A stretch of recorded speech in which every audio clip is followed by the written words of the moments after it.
VCY America presents Crosstalk, a nationwide call-in program discussing issues that have an effect on our families, our communities, our churches, our nation, and our world. Crosstalk, an opportunity for you to voice your concerns for biblical principles. And now live by satellite and around the world on the internet at vcyamerica.org. Here is today's Crosstalk. We do thank you for joining us on Crosstalk today. Just as we get underway, just within the last couple of hours, a vehicle crashed into a synagogue in what authorities say is a deliberate attack. It was branded as, quote, an active shooting. This is at a Reform Jewish synagogue, a Temple Israel synagogue in West Bloomfield, Michigan. Various media sources are reporting the suspect is dead at this point, and continue to monitor what is going on, that growing anti-Semitism that is happening here across these United States and terrorist-type attacks. But to our topic today, friends, as abortion clinics close, abortions are rising. Rising as the abortion pill, Mifepristone, has become the most common method of abortion. According to the Guttmacher Institute, that's Planned Parenthood's research arm, this chemical abortion now accounts for about 63% of all abortions. That's what they report. Not only does this pill take the life of the baby in the womb, women increasingly are becoming injured from this pill. The media remains silent, issuing, there's actually increasing pressure coming on the Trump administration to act against this, the increasing mail orders, and instead, late this last Friday, the U.S. Department of Justice moved to dismiss Missouri versus FDA, doubling down on its claim that pro-life states and women harmed by abortion drugs lack standing and are not suffering ongoing harm from the FDA's policy of allowing deadly abortion drugs to be sent through the mail. We're going to be covering this and so much more today. We welcome back Reverend Jim Harden, who is president and CEO of CompassCare Pregnancy Services in New York. They are saving lives in places like Buffalo and Rochester, Bronx, Brooklyn, and Staten Island, New York. Theirs is one of the many centers targeted with criminal activity, including firebombs, vandalism, and threats. Reverend Harden, good to have you back with us here on Crosstalk. It's great to be back. It's always an honor. Thanks for having me. So just a quick comment, if you would, on this attack on this Michigan synagogue. You have active presence in New York City with your pregnancy care centers. New York City just had a terrorist attack just recently, angry Muslims against those who oppose their agenda. Your center was also one victimized previously by those who oppose your life-saving message. So your thoughts on these acts of violence that we're seeing crop up around the country right now, especially, the targeting of pro-life agencies like yours, and in the cases like this, those who stand up for Israel. Yeah, so it's so anti-human. The reality is, I think people don't understand that the Antifa terror attacks that we sustained were similar in nature and in ideology, at least in goal, to radical extreme Muslims. They, are feeling like their religion, in fact, God, has been attacked because of the things that the United States have done with respect to the war in Iran and killing the Ayatollah there. So we have some significant issues, especially since Mamdani, the New York mayor, refused to acknowledge the fact that the impetus behind the attacks is radical Islam.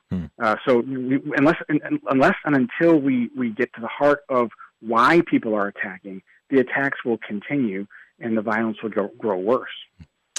Friends, yes, those who are the followers of Islam and they follow their Quran that teach them to really hate Christians and Jews and to commit violence against them. And we're seeing that proliferation take place. It's been happening at pro-life centers such as yours as well. You mentioned Mayor Mamdani. What impact is he having? I see that he recently named a Planned Parenthood lawyer in order to protect abortion. Yes, there's a Commission for Human Rights, and the new commissioner for the Commission for Human Rights is Christine Clark, as you mentioned. She is a former Planned Parenthood lawyer, and one of the things that Mamdani said that he would do on his campaign trail is protect New Yorkers from pro-life pregnancy centers like CompassCare by enforcing. At the time, he wanted to enforce Rule 17, which is basically not enforceable. We'd be happy to fight that battle in court. But now he's using the same language, but with a different tactic. the Commission for Human Rights basically recognizes abortion as a human right, reproductive decision making. That's code for abortion, and they're going to take complaints and then investigate those complaints and then bring the force of law against whoever is going to be the defendant at the time. So they're going to be spending millions of taxpayer dollars with bogus, fraudulent lawsuits. Meanwhile, the city has major financial problems. I mean, people are, mostly Republicans with jobs are leaving the city, and so leaving the state because they're sick and tired of the corruption and the complicity with Marxist communism.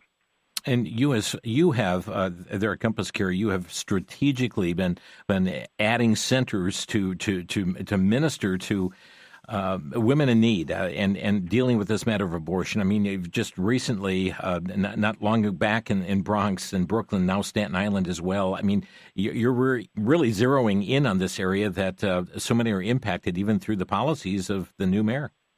Oh, yeah. Well, New York City is, let's just say ground zero for abortion.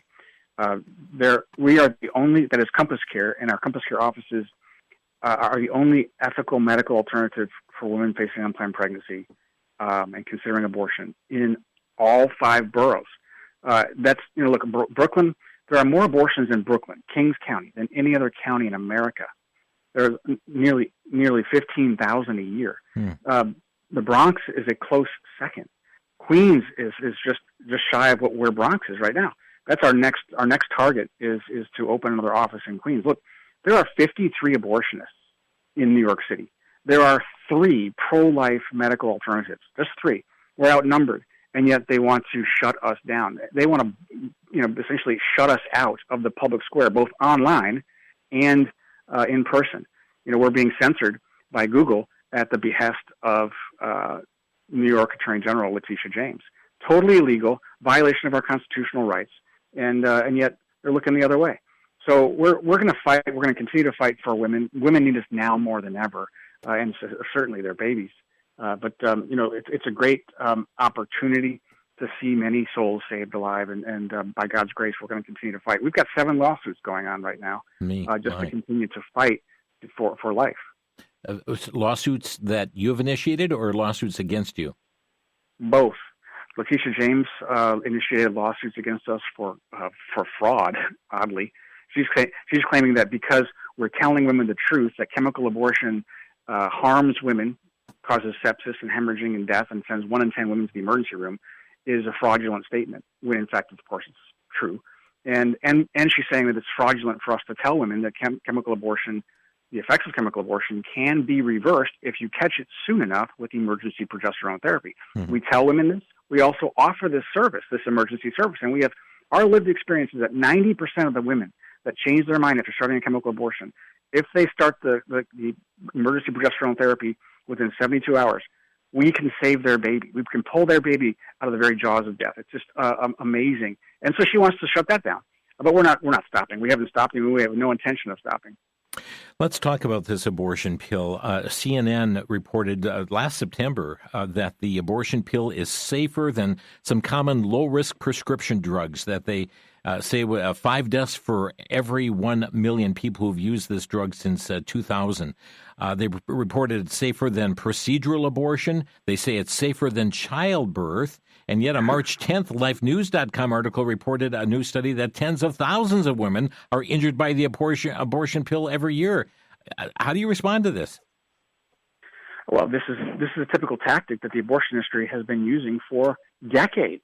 When the abortion pill was first approved by the FDA back in 2000, under the Clinton administration, it was put on the REMS list for the FDA. The REMS list is an acronym which stands for Risk Evaluation and Mitigation System. And there are only 70 drugs that have ever made it on that system that are dangerous enough that when they're in the presence of a human body, those people need to be monitored by physicians so that they don't have extreme adverse effects and events like death. Well, chemical abortion made it on that list. And during the deregulation era for chemical abortion through the Obama administration and the Biden administration, They took it off the REMS list under political pressure, and then because of COVID, they legalized sending these drugs in the mail without even confirming whether or not a woman was pregnant, whether she was of age, how she got pregnant, or whether or not the pregnancy is even located in the uterus and not in her fallopian tubes for an ectopic pregnancy. This is a total disaster. In fact, ectopic pregnancy, giving women chemical abortion without diagnosing ectopic pregnancy has dramatically increased the complications for ectopic pregnancy almost twofold. So we're seeing some terrible things happening because look, the abortion industry has never represented mainline medical care. In fact, they've circumvented the accepted ethical standards of medical practice. In fact, the original Hippocratic Oath, the oath that doctors would take before they would start practicing medicine independently, had a statement in that oath. It goes like this: I will not give a woman an abortive remedy, which is an old way of saying abortion is not medicine. Abortion is the opposite of medicine. Abortion is the original quackery. The purpose of medicine is to heal and to maintain the health of the patient. And when you're serving a woman who's pregnant, there's two patients there. Reverend Jim Harden with us here today on Crosstalk. You see the devastating harm of the abortion pill, and this is why there are many that are troubled by the action of even the Department of Justice that are siding with the sellers of the abortion pill. What's going on? Do we know what's going on behind the scenes here? That's a head scratcher. Everybody, in the know is scratching their head, wondering why the Trump DOJ is requesting that the lawsuits that have been leveled against the FDA to get this drug, this very dangerous drug, off the market, which sends 1 in 10 women to the emergency room and worse. The DOJ is asking for a stay, if not a total dismissal. Which what for? I mean, look, we know this drug is dangerous. We know right now if RFK Jr. wanted to, he could pull the applications that the drug's approval right now. He could pull the drug's approval and get it off the market until a full and thorough investigation of the safety and efficacy of this drug is done, because it was never done. During the Clinton administration, they actually circumvented the gold standard safety and efficacy rules for chemical abortion. So, I think the abortion industry is scared to death that they're going to put this drug through its paces, and they know it would never make it. It would never make it through the safety and efficacy protocols of the FDA. But why? We don't understand why why don't they just put a moratorium on it until they can go through the process? Now Marty Makary at the FDA is saying, "Oh, look, we're doing our research. We're doing all the research we can do, and in the meantime, we'll just keep it on the market." No, that's not how it works. If you know that the data is showing that there's this massive spike in women being sent to the emergency room, 1 in 10. Who start the chemical abortion process, you should put a moratorium on it now to save their lives. Mm-hmm. This is irresponsible. So I don't know why the DOJ. My sense is, I'm just going to tell you this between you and me. I think the reason why the DOJ is doing it is because ahead of the midterms, the Trump administration wants to distance itself from the abortion issue to gain more votes from the independents. Wow. Friends, we're going to take a quick break. We'll be back in 1 minute. James Harden with us today, President and CEO of CompassCare Pregnancy Services. Their website, CompassCareCommunity.com. We'll be back in a minute.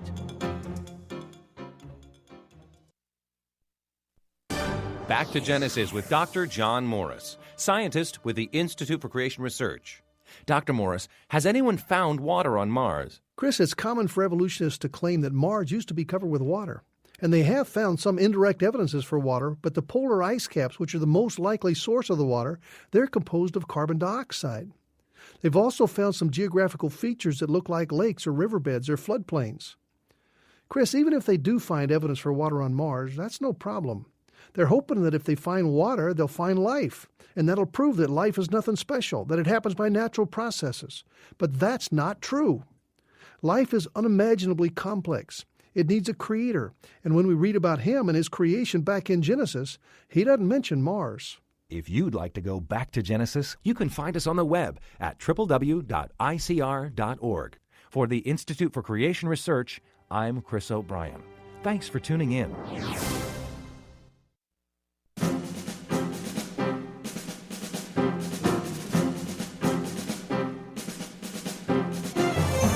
This is Crosstalk on VCY America. Responding to the rise in abortion today, we have Brother Jim Harden with us, President and CEO of CompassCare Pregnancy Services in New York. And they are involved in saving lives. They've been expanding their services and places for women to have a safe harbor to protect the life of their preborn child. Buffalo and Rochester and Bronx, Brooklyn, Staten Island, and Lord willing, in the not too distant future, Queens as well.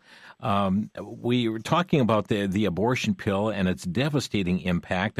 I see that Senator Josh Hawley has just introduced legislation to strip federal approval from Mifepristone, which has been described as inherently dangerous to women, and it's called the Safeguarding Women from Chemical Abortion Act.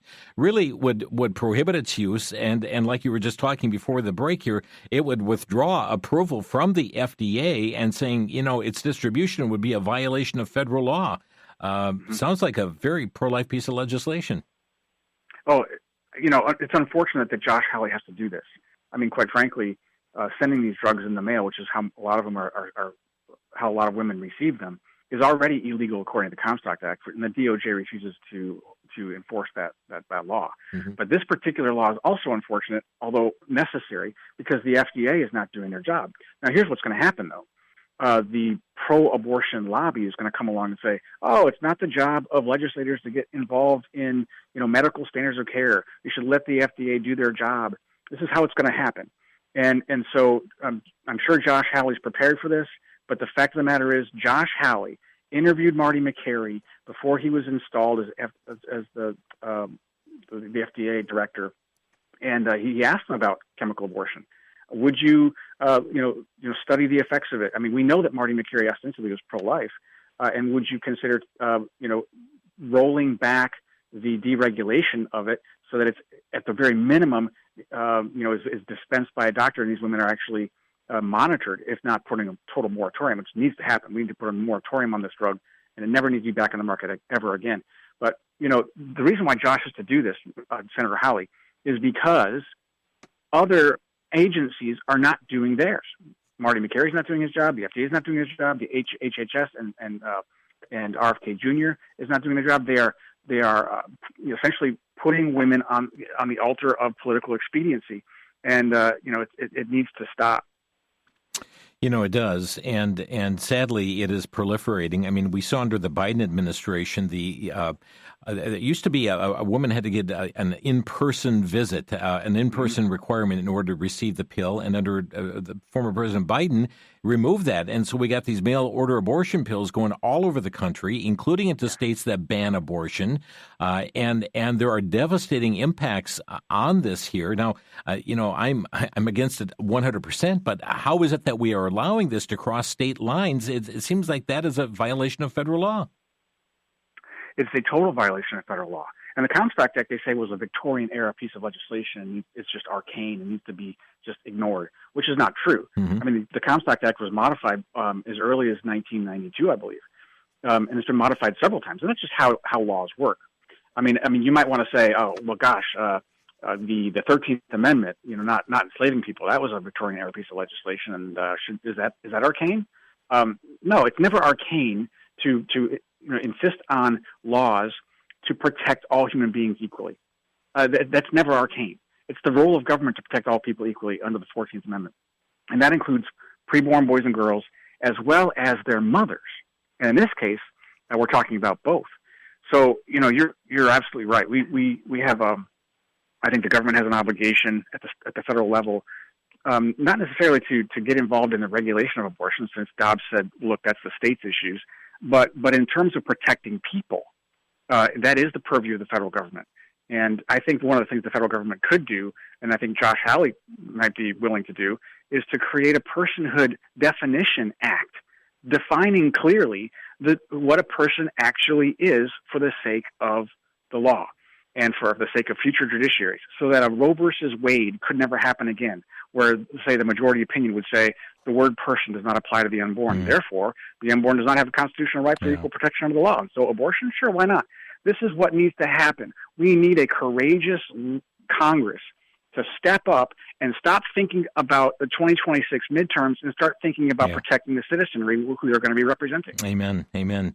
You mentioned personhood, and we've got pieces of legislation across this country that's trying to give personhood to trees and to rivers and to inanimate objects, and yet we deny personhood to one who really is a person. Yes. The very definition of a person is a human, not a tree. And the reason why they try to give personhood status to animals or whatever is not so that they can elevate the rights of an animal, but so that they can reduce the rights of humans. Yeah, that's the only reason. And that's exactly what happens. There's another aspect to this abortion pill story, a couple of aspects, one of which is now just released in recent days about University of Oregon offering abortion pills to their students starting this fall. And this is happening in other locations too. Well, they got a stockpile.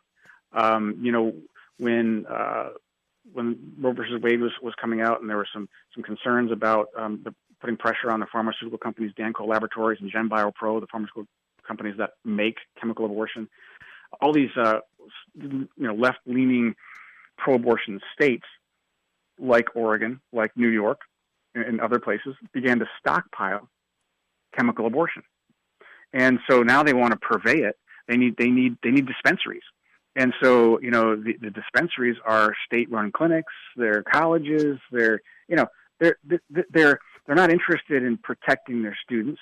They're interested in this hyper autonomy that essentially tears away at the moral fabric of society. And that's what abortion does. That's what same-sex marriage does. That's what transgender surgeries do. That's what Planned Parenthood is all about. It's like a de facto, pro-abortion government institution that is designed to destroy the basic relationships that hold society together. And another criminal, adding criminality upon criminality here, we have those who rape women and then force the women to take these abortion pills, or those who don't want their wife or their girlfriend to give birth to that baby, slipping it into food. There are great threats that are going on, and it's horrendous to see how the perpetrators of sexual violence are being let off the hook, but by means of the abortion pill. Yeah, and not only that, but you've got complicity of the crime with these chemical abortion purveyors, like Margaret Carpenter in New York, here in New York City. Margaret Carpenter is sending these drugs to places like Louisiana to people who are not the ones that are pregnant. They're the ones that want to stop the pregnancy of another person. There's lawsuits in Louisiana. There's lawsuits out of Texas. There's lawsuits. Not only is it violating the state's sovereignty to enact and enforce their own laws, but the shield laws in places like New York protecting the abortionists are harming the women. Look, we've got women that are forced to get an abortion they don't want. They end up in the emergency room. Their physical harm and emotional harm thereafter, probably in perpetuity. I mean, you've got all these things happening, and you realize that these pro-abortion states are not interested in women's rights. You realize that they're not interested in medical care. They're not interested in any of that. They're interested in abortion and what abortion gives them, and it gives them power. It gives them the ability to decide who lives and who dies, and it's reprehensible. Jim Harden with us today from CompassCare Pregnancy Services. Again, friends, their website, CompassCareCommunity.com, CompassCareCommunity.com. I was just appalled to realize that March the 10th, the day that just recently passed, was celebrated as an Abortion Provider Appreciation Day. I mean, how do we have an appreciation day for those who commit mass murder? Exactly. This is purely propaganda. I don't know who came up with Abortionist Appreciation Day, but I don't know that there's a lot of women out there that really appreciate their abortionist or their abortionist. These people are made out to be heroes, but they're not heroes. They're mercenaries. They do a job to separate a healthy baby from a healthy mother for the express purpose of ending the life of the healthy baby. That's it, and that's all. And for a fee. That's mercenary. And they're not doctors. They're quacks. What are we appreciating? What's next? Are we going to have a tyrant appreciation day? We're going to have a Hitler appreciation day, a Stalin appreciation. What's next? You know, it says they're celebrating everyone who provides abortion care and recognize abortion as an act of community care, love, hope, justice, and liberation. Yes. You know, it reminds me of Gavin Newsom's billboard campaign trying to get women to travel to California to get their abortions from pro-life states. And on the billboard it said, love your neighbor. He was using the words of Jesus he's co-opting the words of Jesus to promote something that Jesus would never promote. In fact, Jesus said, let the little children come to me. It would be better if you were a millstone were hung around your neck and you'd be cast into the sea than to cause one of these little ones to stumble. Just to stumble, say nothing of kill them.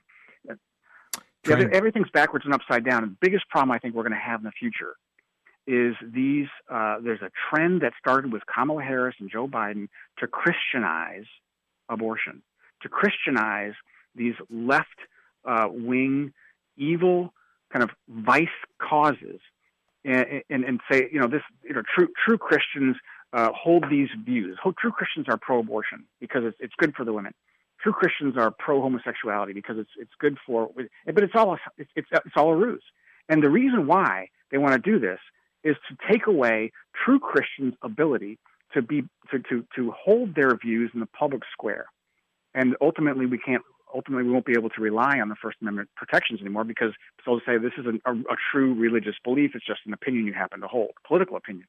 And that's going to be a very, very dangerous moment in the kind of political structure of America, but it's coming. Yeah, well, it's here. I mean, because here just last week, as you're aware, there was a judge in Indiana that has blocked the enforcement of their abortion ban on the grounds that abortion is a necessary exercise of religious beliefs. Yes, I saw that, and thankfully Indiana has a fantastic attorney general. Rokita is his name, and I he's done some great things even during the Biden administration to push off the evil that the Biden administration was spewing with respect to promoting, deregulating abortion. But look, they didn't even argue this case based on the plaintiffs did not argue the case based on religious liberty, and yet somehow the judge construed the argument herself. Yeah. I mean, it's totally and absolutely judicial activism. This woman, this judge, should be disqualified, disbarred. She should be kicked out of her position. It's totally irresponsible judicial activism. Yeah, she's using the Religious Freedom Restoration Act to justify her action, really referring to abortion as a religious right. I'm sorry. Go ahead. Religious right. It's funny because I might say religious right. I might agree with her if you spelled the word right differently.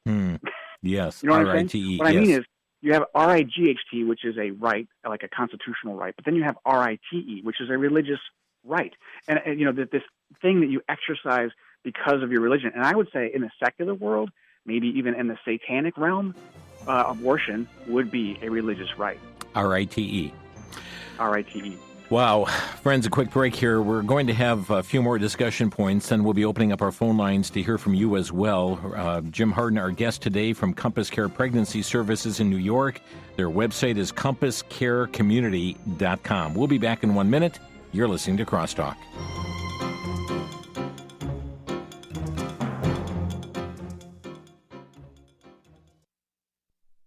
Proverbs 21 verse 1 says, "The king's heart is in the hand of the Lord, as the rivers of water. He turneth it whithersoever he will." Just as God worked through the kings in Israel, so he also works through the leaders of human government in countries around the world, including the U.S. In the book, Presidents, Politics, and Prophecy, author Richard Schmidt has transcribed and expanded intriguing lectures from Dr. Jimmy DeYoung Sr. You'll see how God has worked through world powers in the past to accomplish his plan and purpose for today and the future. With a review of each of the U.S. presidents from Jimmy Carter to Donald Trump, you'll find key initiatives that have prepared the world for things to come. VCY has made available Presidents, Politics, and Prophecy for a donation of $18. Call 1-800-729-9829.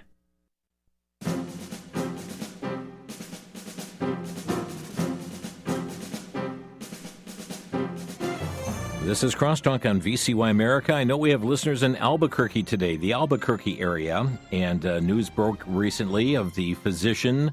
I hate to even use that word as such. Susan Robinson, known for performing abortions later in pregnancy and worked with providers in Albuquerque, has died. Her death drawing renewed attention to New Mexico's role in the national abortion industry and Albuquerque's connection to one of the country's most widely known facilities offering the procedure, reports LifeNews.com. We're referring to Susan Robinson, who passed away from a cancer diagnosis. And was specialized in third trimester killings, third trimester. Matter of fact, the local media there called it abortion care. A couple days before her death, saying that she had no regrets. Brother Harden, there's got to be great regret and remorse she is feeling at this point. Well, there's no doubt about it. She now knows the horror and the travesty that she inflicted on humanity. The third trimester abortion. Look, you and I both know that all abortion is wrong, always and everywhere. From the moment of fertilization, there is a fully human, maturing individual at that moment. And a third trimester abortion. Look, you know this, but every child has everything. All the organs and all the systems required for mature life outside the womb by week 8. By week 8, okay, that's 2 weeks after we can detect a heartbeat. By week 8, they have everything they need in the womb. And so, when you talk about a late-term abortionist who's dedicated to ending the life of children that can survive outside the womb. Now, let's just say that you don't hold the view that all babies from moment of fertilization should be protected. You should at least have a question mark in your mind as to whether or not it should be legal to kill children in the womb that could survive outside the womb just fine, right? Yeah. I mean, these babies could be born and live like healthy lives without too much intervention.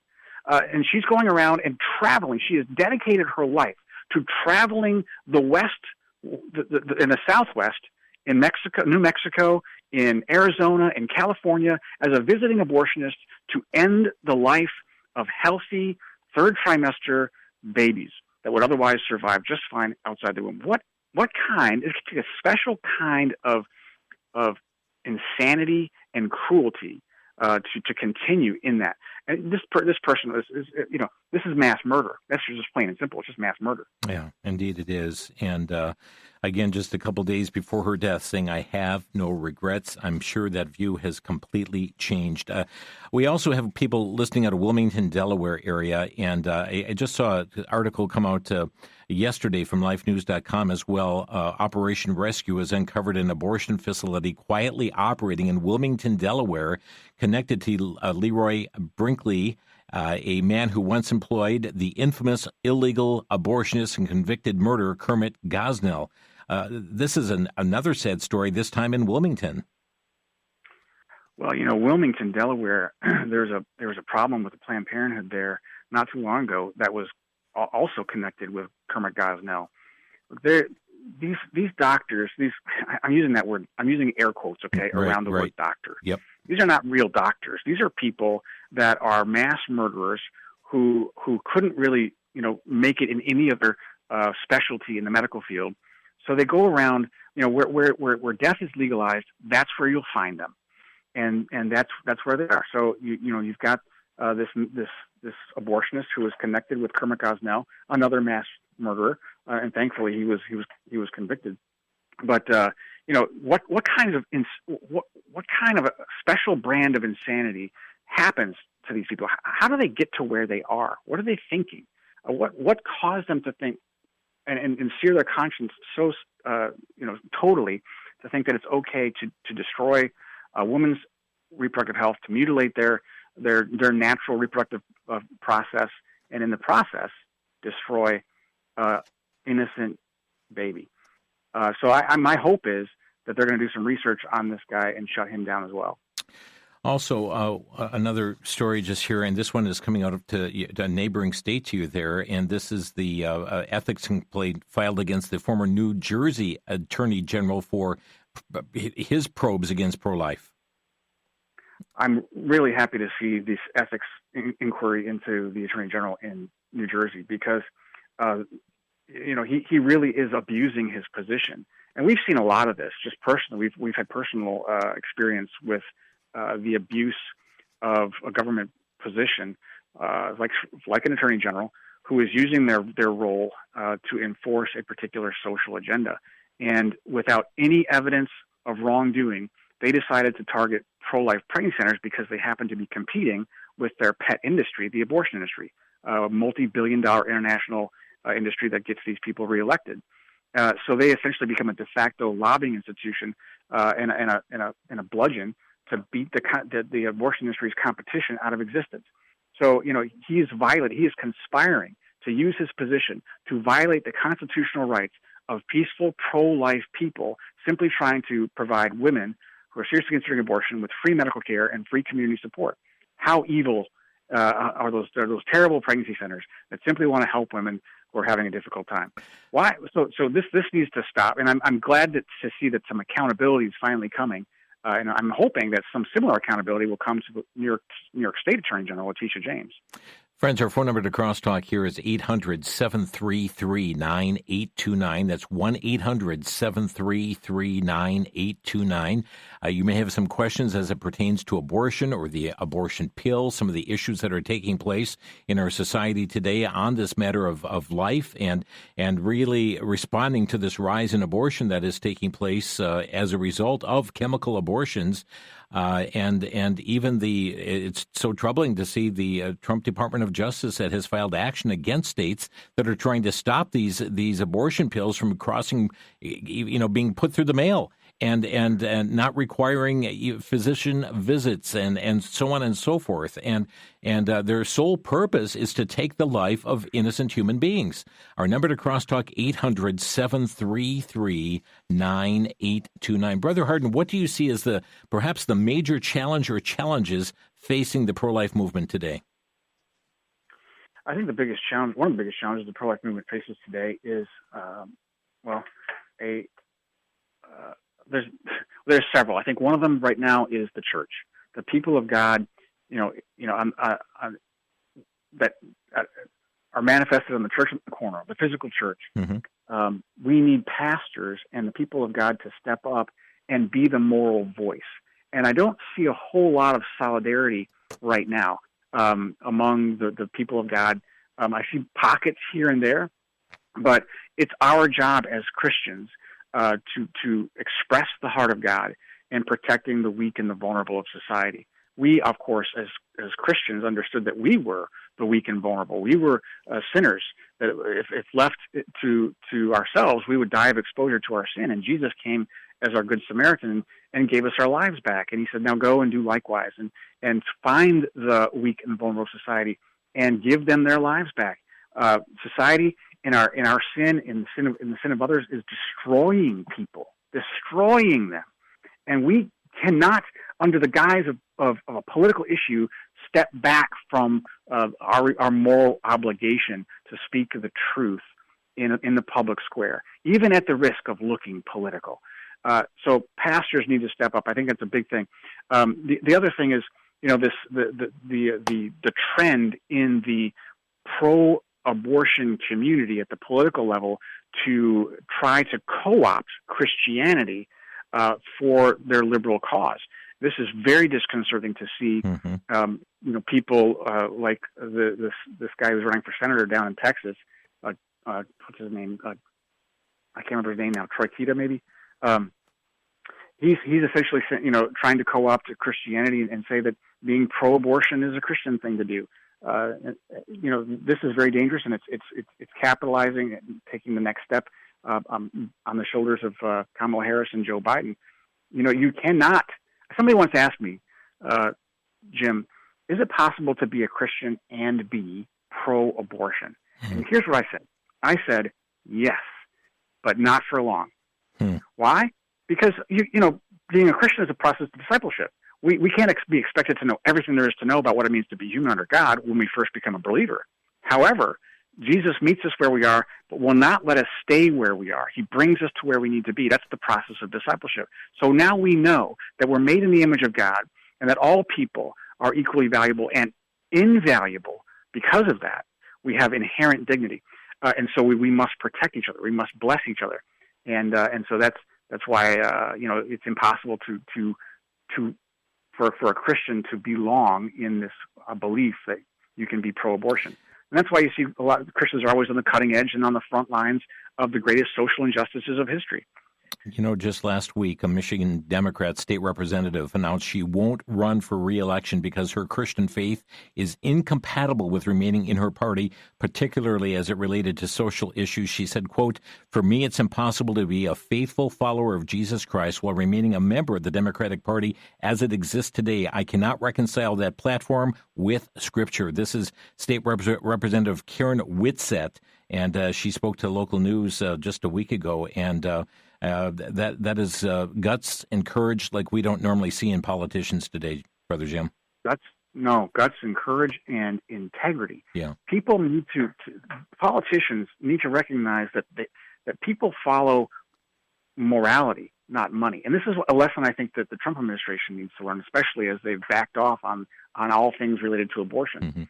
Mm-hmm. People follow morality. They follow a vision, a moral vision of a future America. And the Democrats figured that out. Now, the Democrats' platform is patently wicked. However, the Republican platform, they refuse to talk about abortion. And there are 30%, a study came out recently, 30% of likely GOP voters would consider not voting at all in the midterms if their candidates back away from pro-life policies. Wow. Now they think they're going to pick up 30+% in the independent vote, but the independents are leaning Democrat. So this is very important a very important lesson for the Republicans to learn again, because the red wave died on the beach in 2022 midterms because they backed away from their pro-life position. Don't do it again. Stand strong is the message. Let's go to Patrick in Winchester, Ohio. Patrick, you're on the air. Thank you very much. This is a tremendous interview you've got going.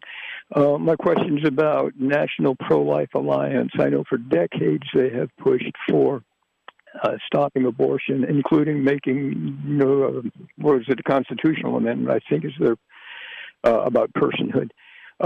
So thank you. I'll be listening. Okay. Thank you. You're familiar with that alliance? Yes, I think a personhood amendment to the Constitution would be great. I think Ronald Reagan said, if you can get something on my desk, I'd sign a piece of legislation that essentially said as much. Mm-hmm. But, we haven't been able to get there for some reason. I don't see why, even if Republicans thought they couldn't win, thought they couldn't get a piece of legislation around defining personhood through to the president's desk, it would still be an instructive moment in the history of legislation, because it would show the world the barbarity of the Democrat Party's position. They would not want to define personhood to include all people. Think about that. That's the party of slavery. Friends, we'll be back in 1 minute. You're listening to Crosstalk on VCY America. Brother Jim Harden with us today from CompassCare Pregnancy Services, CompassCareCommunity.com, their website. More calls after the break.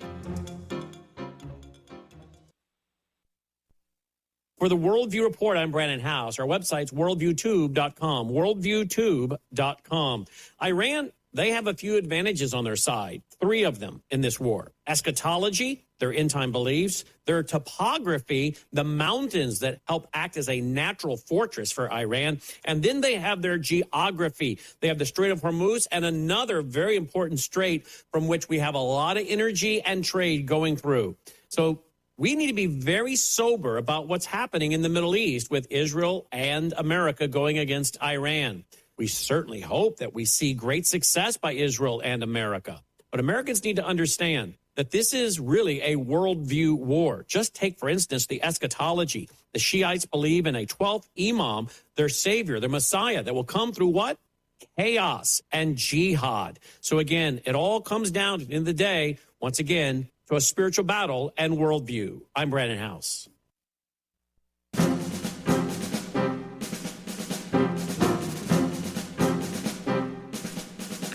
You're listening to Crosstalk on VCY America. Just a couple hours ago this morning, I had a conversation, a recording, with Maria Lazar, who is running for Wisconsin Supreme Court.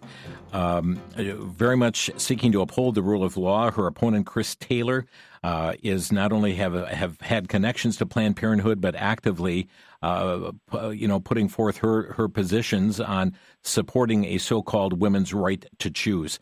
For our Wisconsin listeners, a reminder, a very, very important election coming up April the 7th. And for those who are listening to Wisconsin VCY America stations, this interview will air tomorrow at 12 noon right here on your Wisconsin VCY station. So that's coming up tomorrow. Let's get right back to the phone lines. We've got Ken calling from Iron River, Wisconsin. Ken, you're on the air. Thanks for your program. I'm pro-life. I have a question. I'm driving, so I'm going to be a little distraught here. But the abortion pill, does that have the same effect or ingredient that Hitler did to the Jewish people? And it suffocates them. Like, does that suffocate the child to death? I heard something on this. Is that the way it works? Thank you, Ken. Yeah, good question. The chemical abortion is a two-drug regimen. The first drug, Mifepristone, essentially starves the baby of progesterone. Essentially, it's a progesterone blocker, and progesterone is a progestational hormone that a mom's body naturally makes to sustain a pregnancy and provide nutrients to the baby. And you block that hormone, and the baby essentially starves and dies. The second drug is called Mifepristone, and that drug causes uterine contractions and expels the baby. Yeah. So, yes, to a certain extent, you're right, Ken. Thank you. Thank very you. much. Let's go to Misty in Sparta, Tennessee. Hi, Misty. You're on the air. Hi. Yes, I think abortion is wrong no matter what. I think that they should have the baby, and if they don't want it, give it up for adoption. But my question is, well, two really questions. One is like, if you go out here and you commit murder, then you go to prison. But if you get an abortion, I don't understand why they don't get prison time as well. And also, the second question is, in order to go to heaven, you're not supposed to kill anybody. So if you have an abortion, what does that, I mean, do you still get to go to heaven, or how does that work? Well, thank you, and we'll have our guests here respond as well. But keep in mind that we are saved by grace through faith, not of ourselves as a gift of God, not of works, as any mentioned boast. We believe on the name of the Lord Jesus Christ, know that He died, He was buried, He rose again the third day. That's what brings salvation, not what we have done. Keep in mind, the Apostle Paul in Scripture consented to the death of Stephen and was going to put others to death as well. So certainly, sin is forgiven by God, and it is sin to take the life of a preborn child. God's love certainly does bring forgiveness and healing in that situation. But one does need to come to face with their own destiny before Jesus Christ to receive Him as their Savior. Brother Harden, if you want to comment further on that, as well as her other question here pertaining to the killing of the preborn child by no matter who does it. Yeah, I cannot improve upon what you said, Jim. But I would say, the killing of another person. With respect to murder, I mean, it depends on who you're talking about. Are you talking about sending the woman to jail, or are you talking about sending the abortionist to jail? Because there's two debates going on right now in America, and one of them is, well, you should send the abortionist to jail, and a lot of states now are doing that, like Texas, for example. If somebody commits an abortion in Texas, you're going to go to jail for that, for murder. Now, if it's the woman, now there is some debate as to whether or not you should be sending a woman who is involved in an abortion, who actually commits, aborts her own child. Should she be held responsible for that criminally? And so I think the answer is, at this point in time, no. The reason I say that is because the culture is conspiring to drive a woman to get an abortion. A recent study came out that said 70% of women who had an abortion felt coerced. either by their relationships or their circumstances, to make a decision they would not normally make under normal circumstances. So we have an abortion vulnerable or abortion minded culture, which we have to work on fixing. And then I think after that, it might become a little bit more obvious what to do with the law. Misty, thank you for the call. And I understand, Brother Harden, that that's one of those areas of great debate right now between pro-life agencies. Yes, there is a great debate around the philosophy of the kinds of what we might consider pro-life laws or anti-abortion laws.